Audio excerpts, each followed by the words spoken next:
On today's question of faith, did Mary die or did she just fall asleep?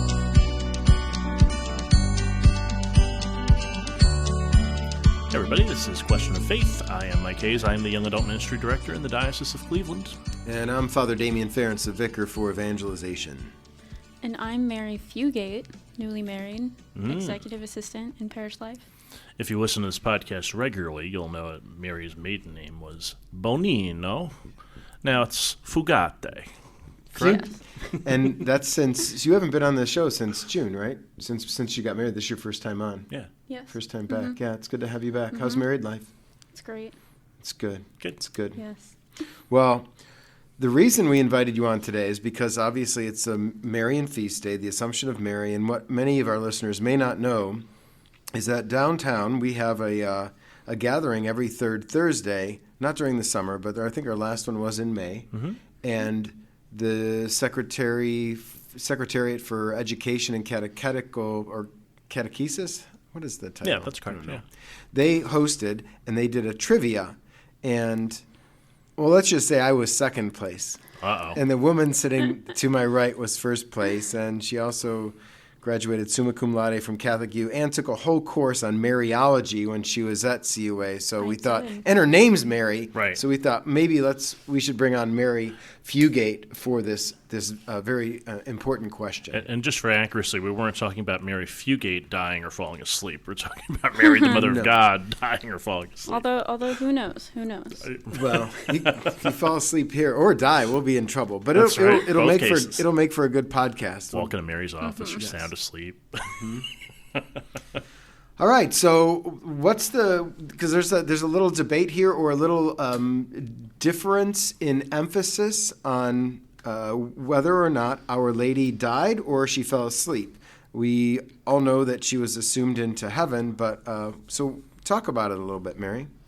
Yeah, so I did a little bit of research because, so in the East, the feast that is celebrated today is called the Feast of the Dormition of Mary, which is, kind of translated as her falling asleep. Mm-hmm.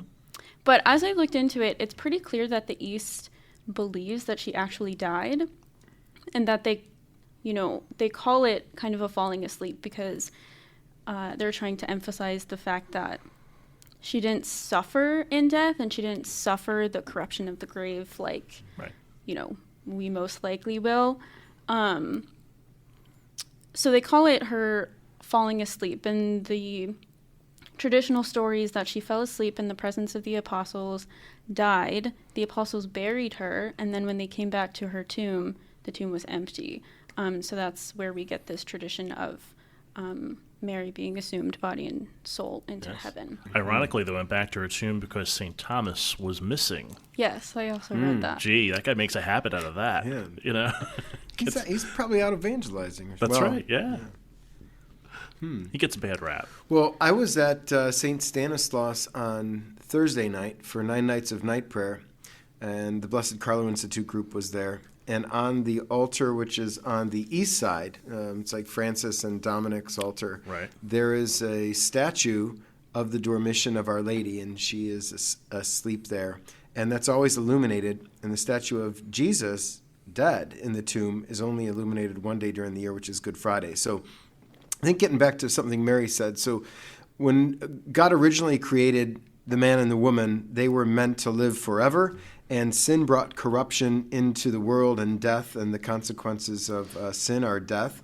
And so we all have to die, but the theological importance of Mary falling asleep is that she experienced death because she's human, but because she's without sin, as Mary said, her body never corrupted. Mm-hmm. And that she makes her way, not by her own power, but by the power of God, to heaven, to be with her son Jesus and the saints. Yeah. In the early church, everybody called it the Dormition for about a century. Mm-hmm. It started in the 7th century when it kind of came to Rome and then kind of spread out. And then they renamed it the Assumption as we know it today. Mm-hmm. I remember when I was in Rome, I was reading a book by Liz Lev, who works in Rome. That's why I was reading it. She's a famous art historian, an American. And she wrote a book on how beauty saved the church. And I think it's in that book that she talks about a Carravagio of the Dormition of Our Lady. And it was not permitted to go into the Vatican because, as Caravaggio would, he often used prostitutes and street people for his models. They found a body in the Tiber, and they removed it, and that became his model for a dead woman, for Mary. Oh, wow. And she was shown a little bit too much ankle. True story. You can find it. So I think it's in the Louvre or somewhere in France now. But it actually is a beautiful piece. She's asleep. I think she's actually on her way up, surrounded by the apostles. But that's one of my favorite images of the Dormition of Our Lady. I toured the Orthodox church in town in Tremont, Annunciation, as part of my deacon training. We try to do some different religious diversity, and so we go around. And so they offered this during the Greek festival, and I said to Marian, let's go. I said I could write a paper on this. And so we walked in, and they were talking about how they really honor that time. They said that, and there's on the I don't never know my east and west in Tremont, but it was on the far side. They actually have like a painting of the Dormition, and the guy took great pains to explain it to us the whole time, and he was saying about the difference between the east and the west tradition for us. Is that the church that's right by the on-ramp to 90, or is that the one with the green onion domes near the back of the neighborhood? No, it's the one near the 90. I believe, yeah. Okay. That's cool. Yeah, it was really beautiful. It was nice to be in there, and they did a great job with the tour. They were very welcoming, and they showed us all around, and they talked about everything in the church. The guy just went on, and he goes, "If you need to go, just go." He goes, "I could talk about this all day," and a bunch of us stayed for a long time. We were in there for probably an hour and a half. Wow. He did a really great job. Yeah. Well, Mary, if you don't want to talk about this, we can edit this out. However, I do know that recently you saw the Barbie movie. I did. And over the weekend, I texted her. There was an article in Commonweal about Barbie the existentialist. Yes, I saw that. And within that article, it argues that what Barbie's facing is that death is imminent, and we have to find ourselves and create our meaning for ourselves, because there is no human nature that comes with our existence the way that we would believe it as Catholics. So in some ways, this feast of the Dormition or the Annunciation gives us what the Barbie movie doesn't in our destiny, our direction, like what we're made for, and that our way there is through Jesus himself. I don't know if that's too much to throw at y'all at once, Mary, but do you have any thoughts on Barbie and Our Lady? Yeah, I mean, so in the Barbie movie, at the beginning, Barbie starts to get these thoughts of death and her own existence and things like that. And it was in the trailer. Yeah, spoiler, but you learn that the reason of this is that there's a mother in the real world who's projecting these feelings onto Barbie. And that's why Barbie is feeling this way. But what's interesting, also heavy spoiler, in the end, Barbie chooses to become a real person rather than stay in the Barbie world. And I think that's interesting because in the beginning, Barbie was afraid of death and she was afraid of suffering. And in the end, she still chooses to become a real person, even though she knows that what she's entering into is a life of pain and suffering, but it's also a life of joy and like real happiness, as opposed to the kind of surface level happiness that she has in the Barbie world. Sounds like meaning, and we want meaning. And even Mary experienced the sorrows of her son, right? The 7 sorrows of Our Lady, our mother of sorrows. And that's part of our human existence, which she shares with us. And obviously, God himself, her son, shares that with us too. So that's what I was going to say. It sounds a little like the incarnation almost. It's like God chooses to come and become man, as opposed to just being removed from us. So that's interesting. We have a side chapel at the seminary that has 8 windows. One is dedicated to the foundress of the Good Shepherd Sisters, who used to run that campus when it was a home for wayward girls.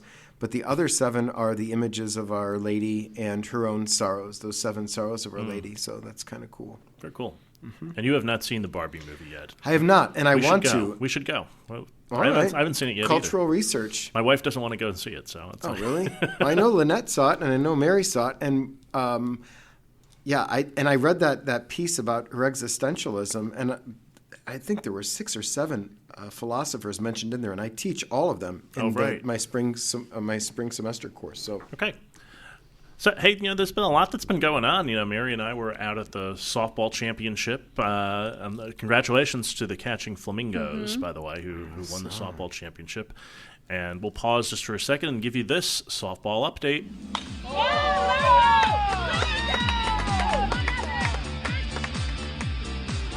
All right, Championship Sunday kicked off with the biggest upset of the year. The St. Vitus Lions knocked off the top seed, Big League Chew.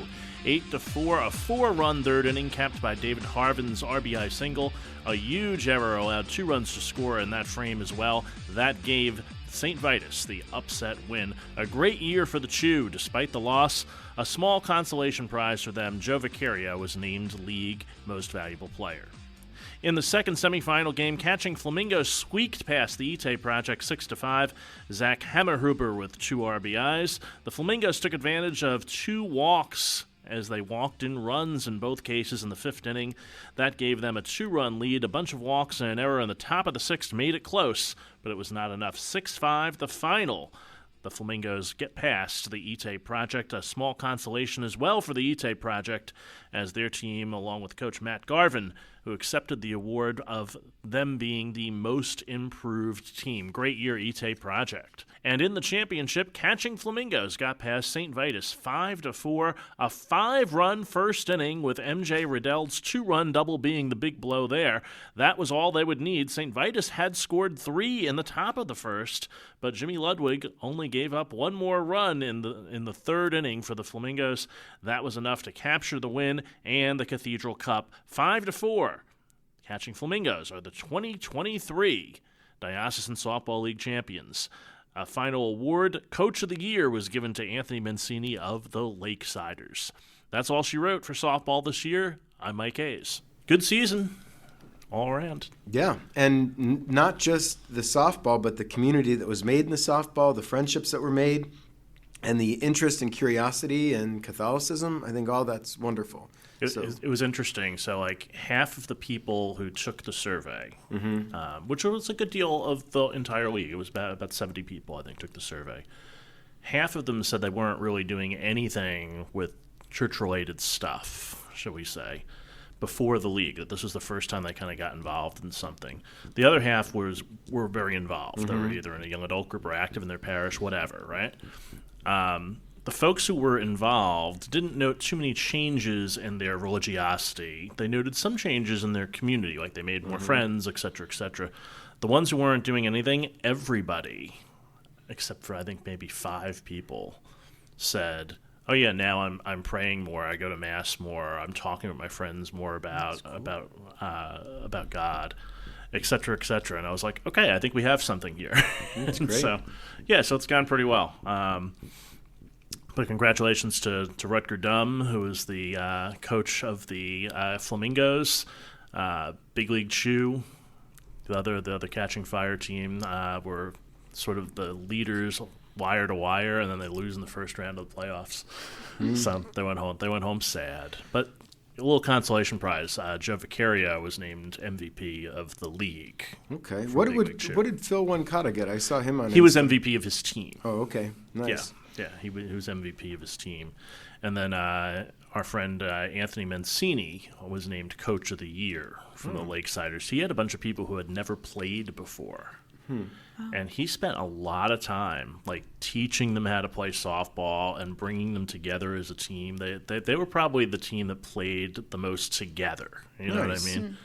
And there were a couple of people who couldn't play at all who got a couple of hits before the year was out. And I was like, look at this, And then Victoria Uhazy, who was named Most Improved Player for his team, I remember someone hit a fly ball out to right field, and she's looking at the ball, and she's getting under it, and she sticks her glove up, and she catches it. And I've never seen someone so excited. Wow, that's great. So it was a great year. So thanks to Logan Feldkamp and John Veris, who helped us put the league together. We're looking at fall sports. See if there's something we can do there. Volleyball, bowling. Volleyball, bowling. Mary Fugate wants fencing, she told me. I did not say that, but I actually said the other day to Ben that we should take up fencing as a joke, but maybe we will. Cleveland State actually has it. Really? Yeah, because I actually looked into it myself because I'm a little interested in that. When I worked at a summer camp where that was a thing, and I enjoyed kind of watching the folks do it, and then they had me suit up one day, and I tried it, and I kind of liked it, but I just never looked into it more. But I said, maybe this is something. So maybe young adult fencing. Young adult fencing. Yeah, we'll have to watch. What's that movie with "You've Killed My Father, Prepare to Die"? Princess Bride. Isn't there a great fencing scene? It's a great movie. You've Killed My Father, Prepare to Die. That one.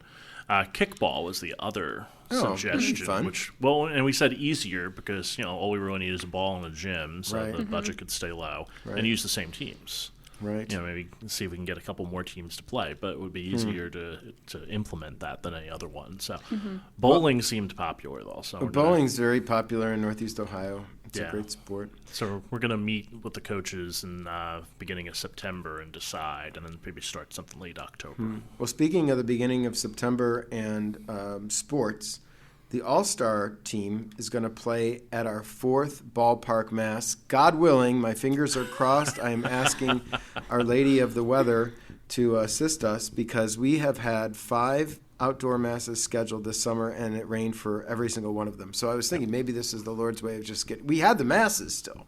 We just had to move 4 of the Indoors. 5. But just last night we had a wonderful...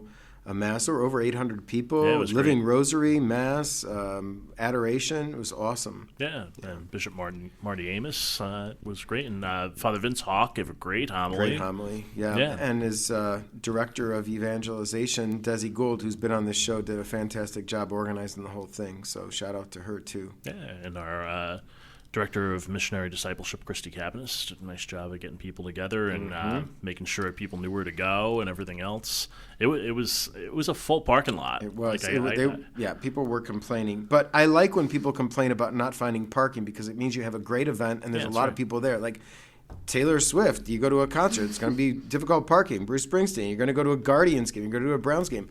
It's hard to find a parking spot because you're going to something big and important. Absolutely, Yeah, I said to someone, I said, make your own space. It's fine. You're not going to get towed. And then if they do get towed, then young adult ministry gets billed. So. That's right, So. That's right. And so for our church, why don't we do St. Joe's in Avon Lake for today? That was great. I had never been inside there until last night. It's huge. Yeah, that was my first thought. I was like, wow, this place is really big. I remember I walked in and I walked down to the right because I saw some people I knew. And as I walked in, I was like, oh, it curves around even further. I was like, wow, this place is gigantic. Well, if you walked in the back lobby and went left where the priests were vesting, it's their parish hall. That's the old church. And you could tell when you go in there because it still has some stained glass, but now it's the parish hall. And then when you go to the right, the church was built in 1999. Father Ron Wersch is the pastor there. I don't think he built it. I think Father Tim O'Connor built it. But he's been there for a while, and he's the son of the parish, which is interesting. But it's huge. It seats almost 900, I think. Yeah, I think that's right. It was perfect for last night, and I think we had representatives from almost every parish in Lorain County. So thank you for coming out. The Menkhaus Family Band did a wonderful job leading praise and worship, and it was lovely. Yeah. So if you haven't been there, check it out for sure. Yeah, it was great. And it's right across the street from Lake Erie. It's not on the lake side. It's actually on Lake Road, but it's on the south side. So there are houses across the street. There is one parish that is on the lake, but it's not St. Joe's. But it's pretty darn close. Yes. Yeah. St. Anthony's, correct? Yes. Correct. There's some nice houses out there. Yes. Tonight is the close of 9 nights. So we'll be out getting ice cream tonight. That's it. I'm heading down to Loudonville. So are you really? Wow, good for you. The most southern parish in the diocese. It's 80 miles south of here, so it'll take me about an hour and 20 minutes to get down there. But Country Parlor, who makes our ice cream, it's called Black Madonna of Montserrat this round. It's dark chocolate with black cherries. They deliver in the region, but their delivery routes don't go down that far. So I'll put the 2 3-gallon tubs in the back of the Faith and Reason mobile, wrap it in a blanket, and drive down there. And it won't melt in that short of time because their freezers are super cold. So Yeah, and I'm going to celebrate the 7 p.m. Mass and then night prayer after and try some of that ice cream. I was with Father Craig Kavanek last night at the Nativity of the Blessed Virgin Mary for 9 nights, and I had forgotten that was his company. Yeah. And well, not anymore. Right. When he was a priest, he had to sell his part. Right. But. Yes, of course. Mm-hmm. And he reminded me. He goes, "Oh yeah, that used to be my company." I was like, "Oh, that's right, I forgot." And he was like, "Yeah," because I said, "Hey, make sure you take the ice cream out early tomorrow." Mm-hmm. I said to one of his Angie, one of his choir director, and she said. And she was like, "Oh yeah, right." And then she was like, "Well, wait, we don't have to tell him that." Mm-hmm. I was like, "Oh, that's right. It was his company." He's my classmate, so when we were in seminary together, I would think up ridiculous flavors for ice cream as a joke, and I'd get him all upset. I'd be like, "Craig, I thought, like, what if we did one that was tuna fish and mayonnaise?" He's like, "What's wrong with you? Who would eat that?" I'm like, "Oh, I don't know, maybe during Lent." Anyway, so it's funny that I'm working with his brother now to help create these flavors. That's funny. And so our readings, we'll do a set of readings for the Solemnity of the Assumption of the Blessed Virgin Mary today. And from today's Gospel, Mary set out and traveled the hill country in haste to the town of Judah, where she entered the house of Zechariah and greeted Elizabeth. When Elizabeth heard Mary's greeting, the infant leaped in her womb. And Elizabeth, filled with the Holy Spirit, cried out in a loud voice and said, "Blessed are you among women, and blessed is the fruit of your womb. And how does this happen to me, that the mother of my Lord should come to me?" I love that. It's very Jewish. And how shall this be? The mother of my Lord should come to me. Mm-hmm. I always say when I read it that way, like, I grew up with all these people who were Jewish, like in New York City, and I would hear that sort of Brooklyn accent kind of thing. Mel Brooks. Yeah, right, kind of. Yeah, exactly. And every once in a while I read scripture that way, and it just makes it come alive even more. And I was like, yeah, that's the thing. So that really made it come alive for me. How about you, Mary? Anything in the readings? Well, the last part, where Elizabeth says, "Blessed are you who believe that what was spoken to you by the Lord would be fulfilled."